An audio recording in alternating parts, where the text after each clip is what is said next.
Hello and welcome to Avios Journey. My name is Anthony Pica. This show is all about helping the new and upcoming voiceover artists grow their business and sidestep all the crazy things that I seem to step on. It is the 12th of May. Welcome. Today we've got a question that comes from one of the members of our Facebook group, Avios Journey Facebook group. And the question is, how much money should I invest in a home studio? So today we're going to be talking about how much money you should invest in a home studio, and there's got to kind of be two parts to this, right? Because there's got to be, when you're just starting, and when you've grown your business to a certain point. There, how much should you invest later on?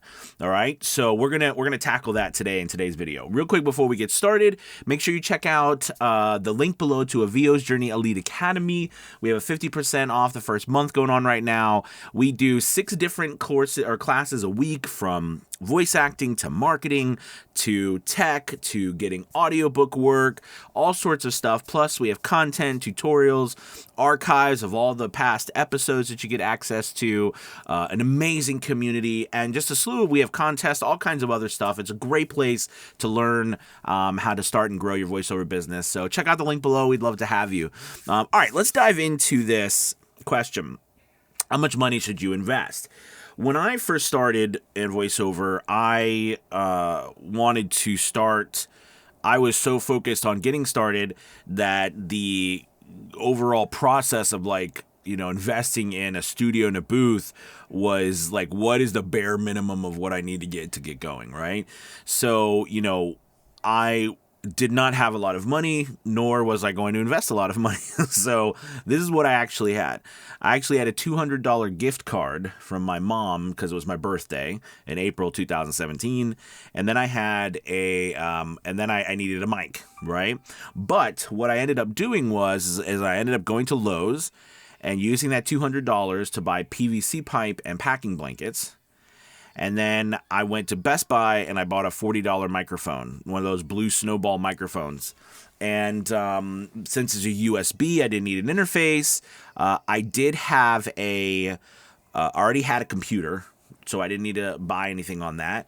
And I borrowed a mic stand from the school I was working at. And at that time, I was also using Adobe CC as a teacher for Photoshop and all kinds of different things for teachers. So that's how I found out about Adobe Audition. And I was like, oh, I already have Adobe, so I'll use Adobe Audition.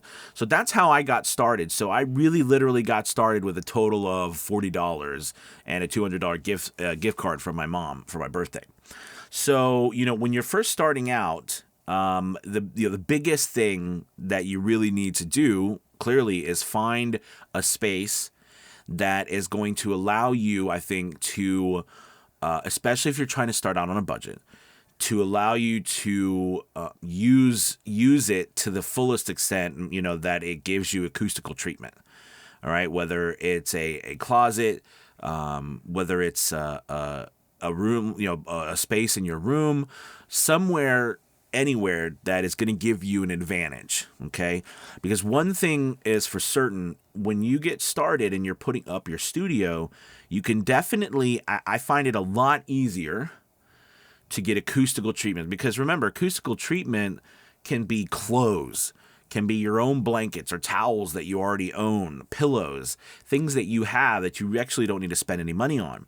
But the challenge comes in when you have a noise issue. Because none of those things block noise, okay? They just absorb frequencies, right? So they absorb sound waves, but they don't stop the sound waves, or the sound from getting in or leaving. So it's really important that you find a place that's going to be as quiet as possible. Because when it gets to that point that you're going to have to start to reduce noise, reduce sound, you're going to have to either build something or, add something to a place that will become a little bit more costly.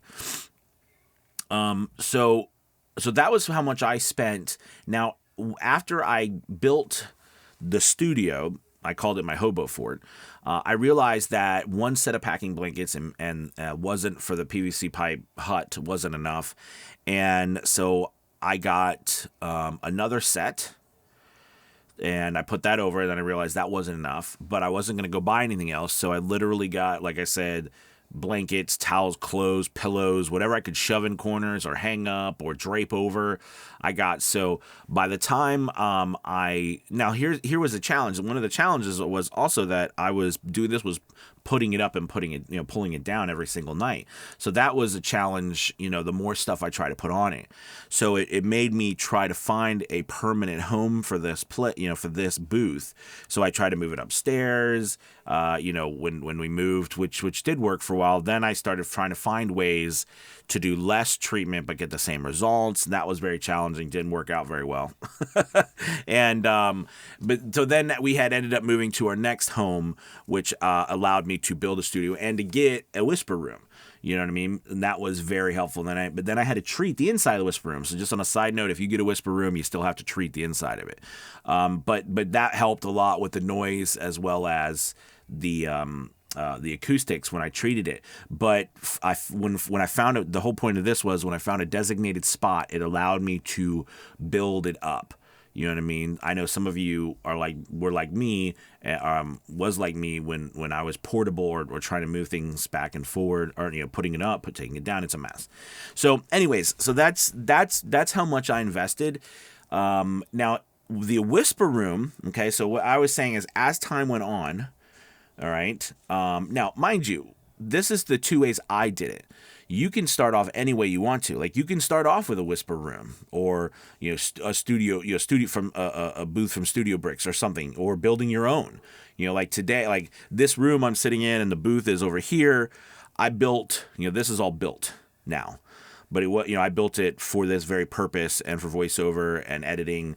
But that wasn't how I started, clearly, right? So. But as time went on, I wanted, and I had money from my voiceover business that was coming in. I wanted to invest in a better studio setup, something that was going to give me faster results. Because to me, what I realized is that, I do bulk work.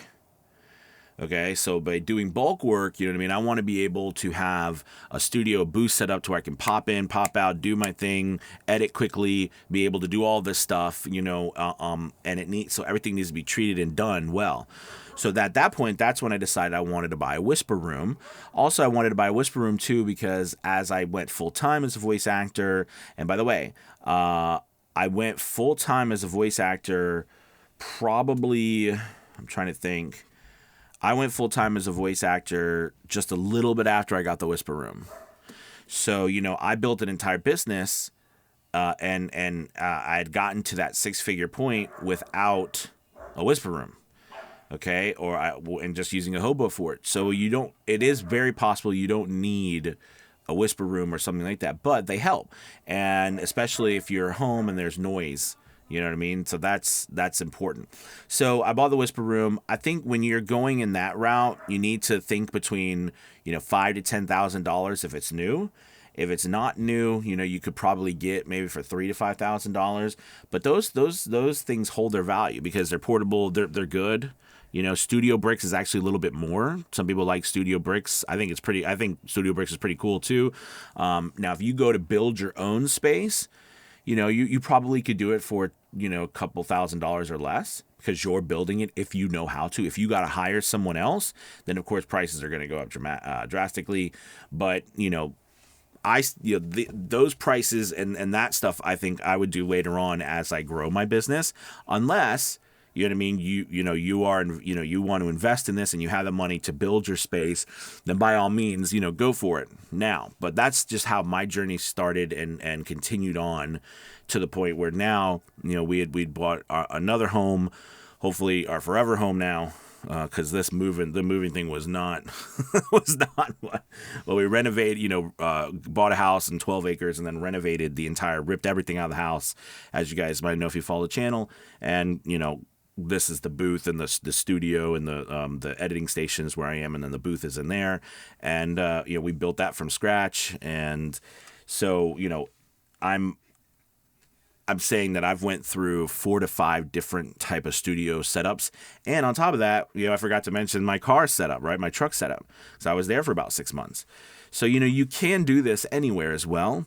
But when it comes to the money, when you're getting started, being more savvy, using the things that you have, clothes, pillows, blankets, those things work amazing.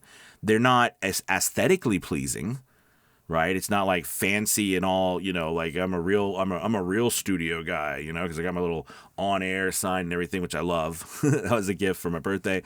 But and all the pretty purple and black and all the setup and like that's wonderful.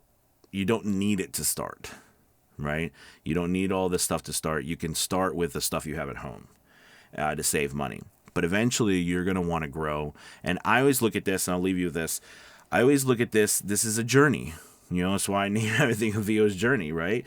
I mean, it's not you're going to do something right now and it's going to be forever this way, right? It's not all or nothing right now, right? Or it's never all or nothing. It's we're incrementally getting better, right? We're incrementally working to get better equipment. We're incrementally working to get higher paying jobs. We're incrementally working to get better facilities or acoustical treatment or whatever. Okay, we're always working to be better, but we have to start somewhere. And you know me, I'm a big advocate for just start. All right, thank you guys so much for watching. I appreciate it. Please hit that like and subscribe button. Also, don't forget to check out the link below for Avios Journey Elite Academy. All right, guys, you have a wonderful, wonderful day, and I will see you tomorrow. Tomorrow's Friday. You know what that means, Fiverr Friday, live at 1 p.m. I'll see you then. Bye-bye. Bye-bye.